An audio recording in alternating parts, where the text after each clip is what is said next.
Hello and welcome to Norwood News. Today is Friday, May 13th, and I'm your host, Kristen McDonald. It is great to have you with us as we end another week here in Norwood. This week, the town meeting met to discuss a number of articles in both the annual and special town meeting warrants.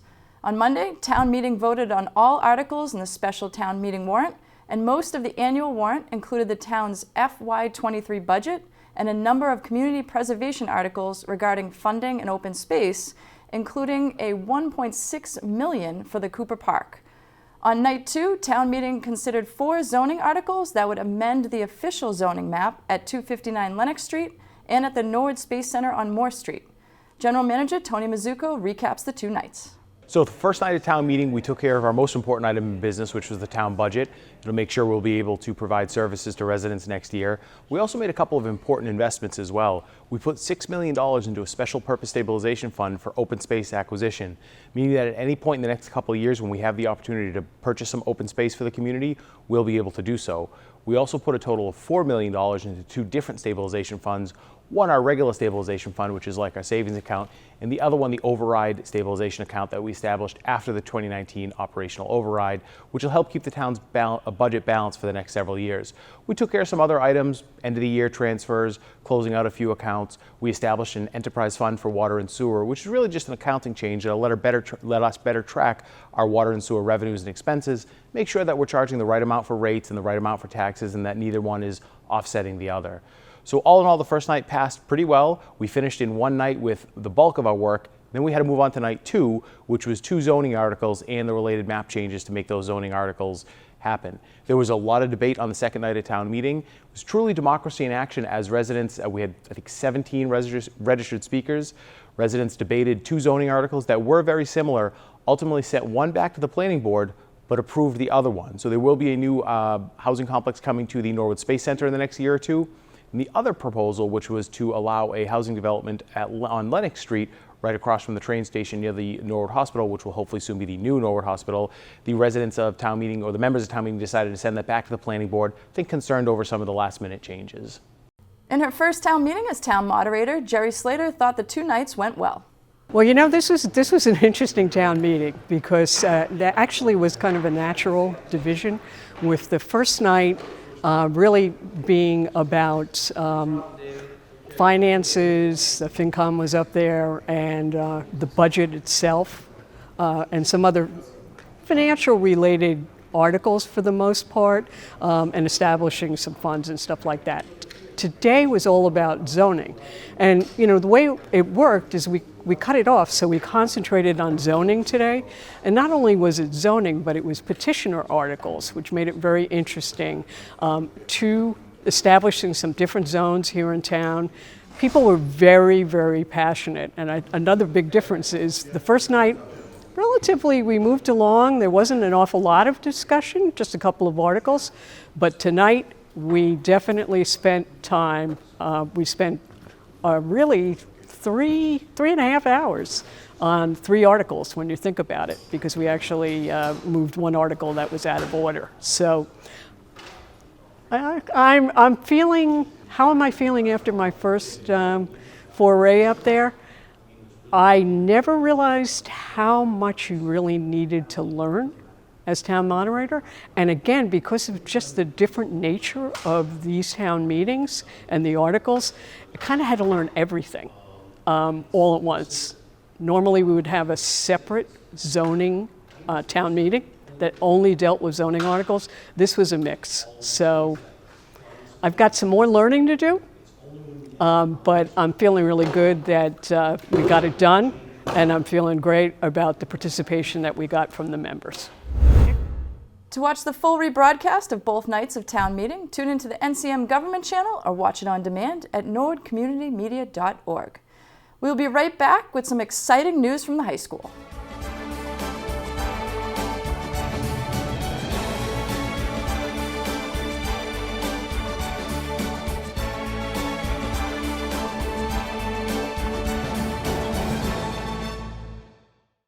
You're watching Norwood News only on Norwood Community Media.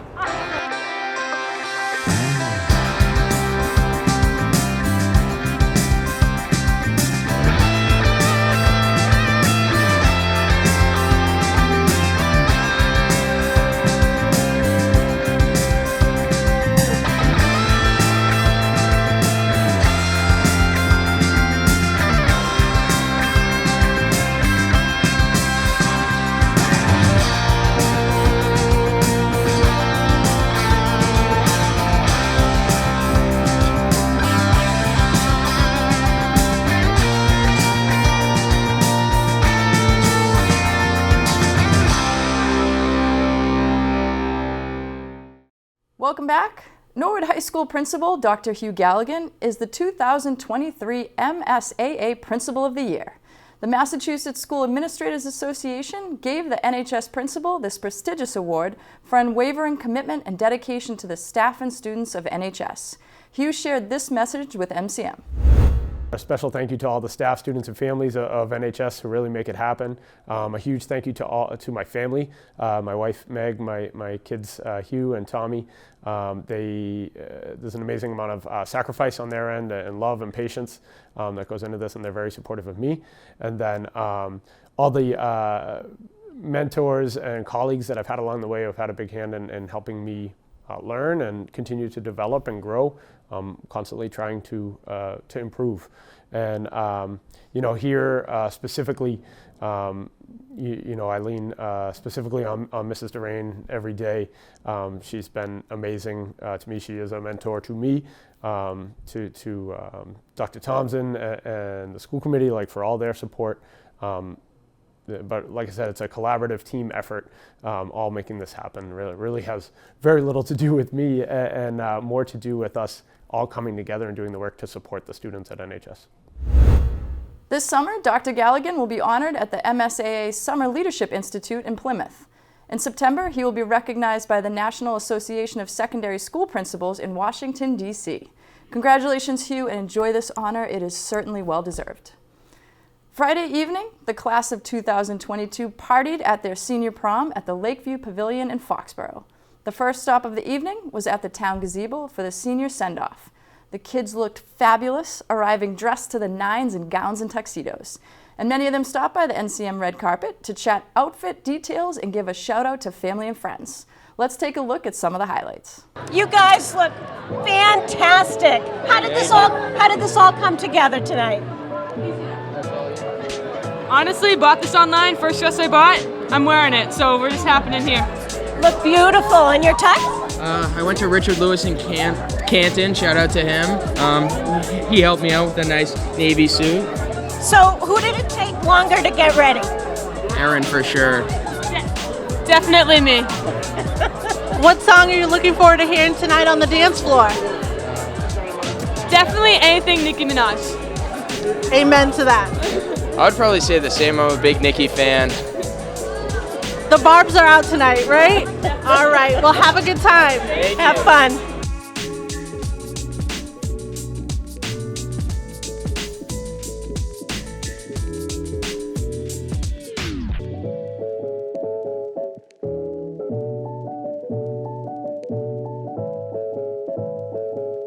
Do you like this outfit better or your sports outfits?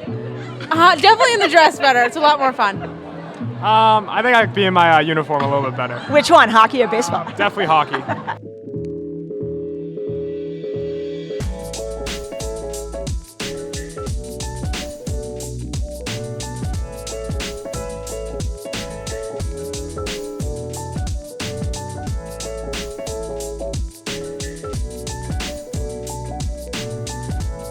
But how did you select your looks tonight? Did you guys coordinate, or were you saying, we're just going to give Lux vibes the whole way? Yeah, we were just giving a little bit of anything. I got mine off Etsy. We're just doing what we need to do to slay. And you guys clearly understood the assignment. Thank you for stopping by tonight and have fun.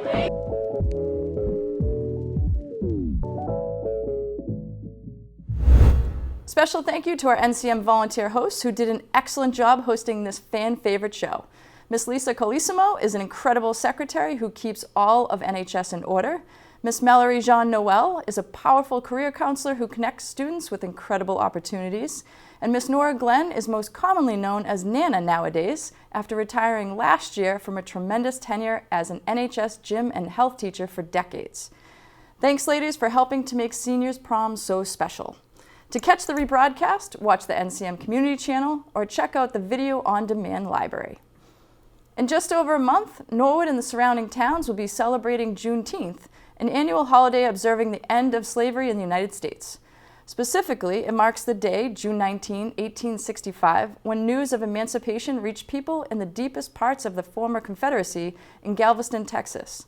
This year, Norwood will be hosting a large event on the town common on June 18th.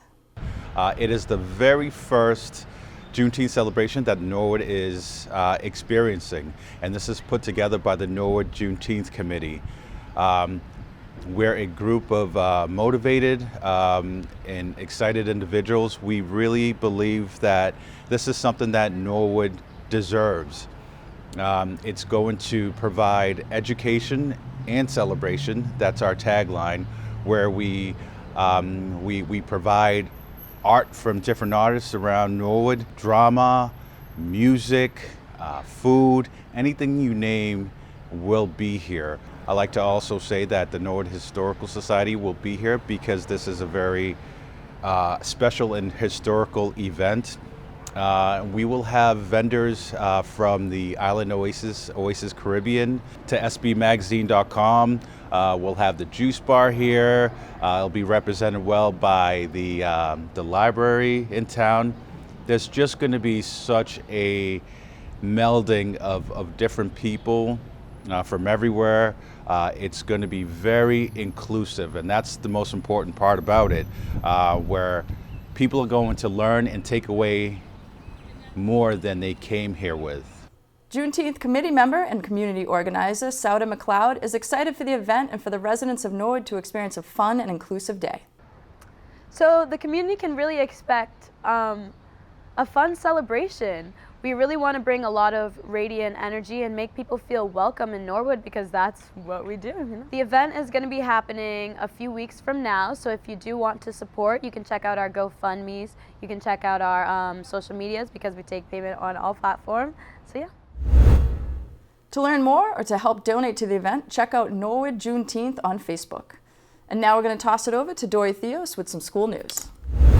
Hi guys, I'm Dory Theos, and let's take a look at some activities happening in our Norwood schools this week. In Norwood High School news, the National Honor Society will be sponsoring a community blood drive on Saturday, May 21st from 9 a.m. to 2 p.m. at Norwood High School. And congratulations to the May Students of the Month, Caitlin Flynn and Isaiah Gruppe. At the Coakley Middle School, 6th grade English recently finished reading Daniel's Story by Carol Matus, a novel that takes place during the Holocaust. As an end-of-novel activity, the students in Rachel Siegel's class participated in a discussion about the book in the Socratic seminar format. The discussions are entirely led by students and encourages them to listen to each other and develop their discussion skills. Much of the conversations were centered around lessons that can be learned from this time period, such as never staying silent against discrimination and that we all have an inner strength and are stronger often than we know. It was a powerful and important way to discuss the novel, and the teachers were very impressed with what an amazing job the students did.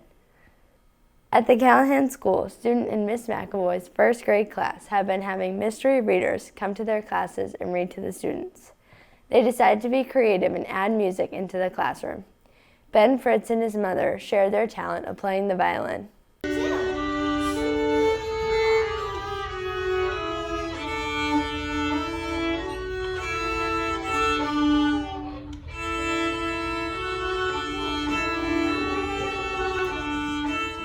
The class enjoyed listening to such great music and asked great questions such as, how do you learn to play, and how do you read music? It was an exciting week last week at the Prescott. The students got to celebrate a day of awesomeness as a part of their final day of fundraising event. The Step It Up fundraiser was more than a year in the making by our dedicated PTO.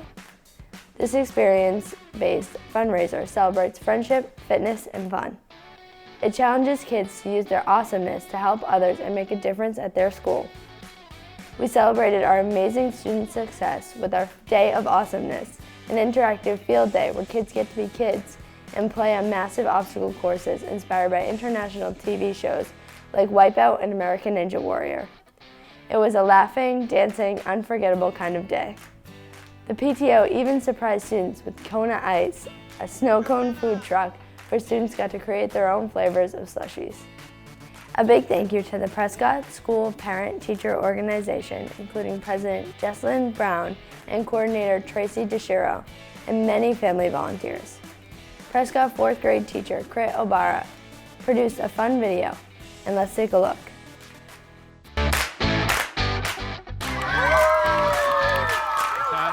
That's pretty awesome. Have another picture. Well, we just finished Day of Awesomeness. Yeah! My favorite part was seeing how much fun everyone had. Let's talk to the kids. Oh, What was your favorite part? I just like the whole day. I liked hanging out with my friends, and of course I can't say I didn't like the slushies. Oh, I like the whole day. I like kickball. I liked racing with my friends. I liked everything, getting slushies, ring pops, and prizes. I liked the whole day. I love the whole day. I love utterly destroying my friends in races. You lost every round. I got married, and that was my favorite part, but also the parkour thing. Mr. Kennedy? Everything. Everything, plus the spirit of doom. Getting a bullseye on the soccer thing. Everything. You get one?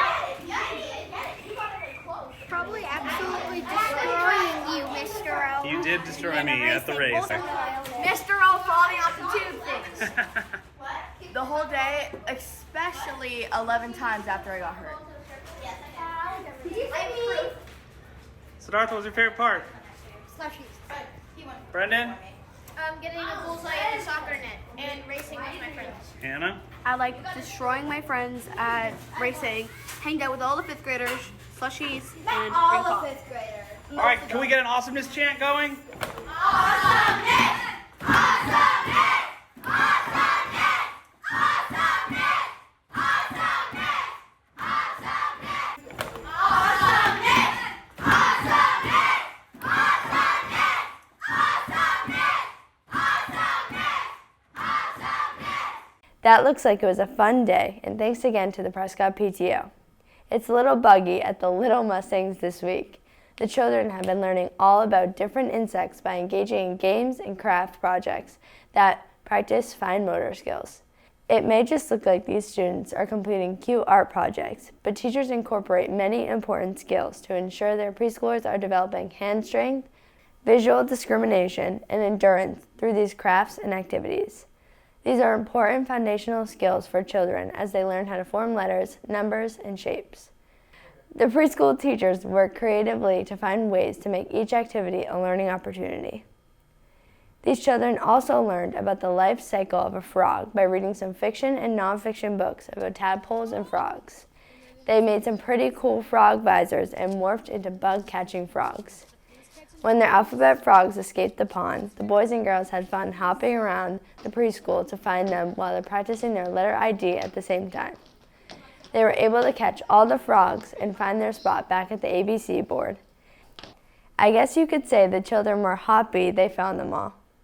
Well, that's it for school news. There's something interesting happening in our classrooms and schools every day, and thanks to all the educators who shared their news with us. Now let's send it to Mike Malou for the latest in sports. Hello and welcome to the Sports Update. It was a busy week for the Mustangs, so we're going to get right into the scores. Girls lacrosse honored their 10 seniors on Wednesday with a ceremony before their game against Bellingham. The girls came out of the gate shooting and got ahead early and never looked back. Our very own school reporter, senior Dory Theos, picked up her first goal, and Caroline Forrest and Allie Steves also netted 4 goals of their own. The girls came away with an 18-4 win, and we had a chance to talk to Allie after the game. Well, your team, Allie, played real well, and it was nice to see Coach Lodge starting off a lot of the seniors. Must have been different playing with a different group, but it looks like you gelled relatively well out there. No, it was so fun. All the seniors are like best friends, and we've grown up playing together. It was our last season together, so we were really excited for senior night. Allie, we've seen this team play really well against some tough competition. What do you think's in store for this team as they close out the year? This is, well, for the past my 3rd year playing, this is by far the best season we've had, and it's really exciting because I think we have a really good chance of making tournament, and we all just want to keep playing. It's so much fun. Baseball has now extended their win streak to 6 games by picking up 2 more wins this week. On Monday, Jack Cropper took to the mound against Bellingham and pitched 6 innings and had 9 strikeouts. Tolman and Mateer also added some RBIs for the Mustangs, and Sean Dittmeyer came in for the close in the 4-1 win. Then on Thursday, the boys hosted Norton at the Balch Field under the lights. They plated some runs early, and Norton made a late push, but the Mustangs proved to be too much, winning by a score of 8-4. Boys volleyball split their matches this week, starting with a 3-0 loss against Medfield, And then the boys got some revenge on Dighton-Rehoboth, who they lost to earlier this season. Contributions from a lot of different players led to the Mustangs' 3-0 win against the Falcons. Boys tennis dropped 2 matches this week. Wednesday, it was a 4-1 loss against Norton, and then on Thursday, it was a straight sets loss against Holliston. Girls tennis took on Walpole Tuesday and lost in straight sets. Then on Wednesday, they picked up their first win of the season against Norton. The girls battled all the way to the finish, winning 3-2. Softball had a tough week, dropping 2 out of 3 games. Monday, they traveled to Bellingham, and it was a close one throughout. Senior Kaylee Reed was named Norwood's Player of the Game in their 5-4 win. Then it was 2 tough games against strong opponents, losing 14-6 against Norton and then 19-9 against Stoughton. The boys and the girls of the track team took on Holliston on Thursday. The boys lost by a score of 86-50 and the girls lost by a score of 101-29. The boys of the Deadwood lacrosse team had 2 devastating losses this week, losing both games by a score of 9-8. Monday, it was against old Bay State foe Milton. Then on Wednesday, it was to Tri-Valley League rival Westwood. Well, that's all for sports this week. As we are filming on Friday, the MIAA has yet to release the updated state power rankings. To check out the rankings on your own, go to MIAA.net, click Tournament Central, and then click Power Rankings. Kristen, back to you. Thanks, Mike. Board of Selectmen Vice Chair Helen Abdallah Donahue served as chair at this week's Selectmen's meeting due to Chairman Plasko's absence. Mrs. Donahue stated this was the first time she chaired a meeting since 2015. Tonight we have a light agenda, knowing that we had town meeting last night and we go back for more town meeting this Thursday evening. So this is good that we have kind of a light agenda tonight. We're celebrating our 150th anniversary, and I thought that this would be a nice way to remember all who have served. Our own chairman, Selectman Plasko, can't be here tonight, so I'm just filling in for him. The regular board members are all here and all are well. So could we please pledge allegiance to the flag and remember all those who have served. The board had a brief meeting with Airport Commission Chairman Mark Ryan and outgoing airport manager Russ McGuire. McGuire will retire later this year. Both Ryan and McGuire reported on current operations at the airport, future projects, and some history of the airport. The selectmen will meet again on the 24th. Also Tuesday, the Library Board of Trustees met virtually and began with a department head report from Head of Youth Services, Kate Teague. Following the report, the board reviewed the personnel report and contract updates, programming reports, maintenance and repair updates, and a Friends of the Library update. In old business, they discussed modernizing library access to electronic books and digital audiobooks, library policies, and the Strategic Plan 2022 to 2026. The next meeting for the Library Board of Trustees will be June 14th. For complete government coverage, tune into the NCM Government channel or watch on demand at norwoodcommunitymedia.org. Stay tuned after this break for some upcoming events in town.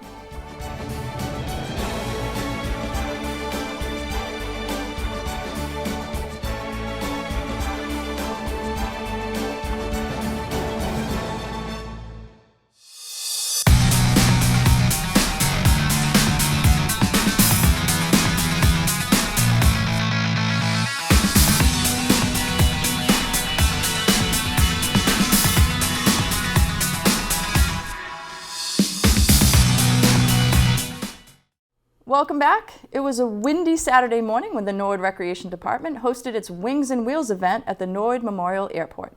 Families had the opportunity to tour many different town vehicles, such as fire trucks, police cars, DPW vehicles, and even our very own NCM truck. Assistant Director Katie Seastead was pleased with the turnout. So we have our event called Wings and Wheels at the Norwood Airport today.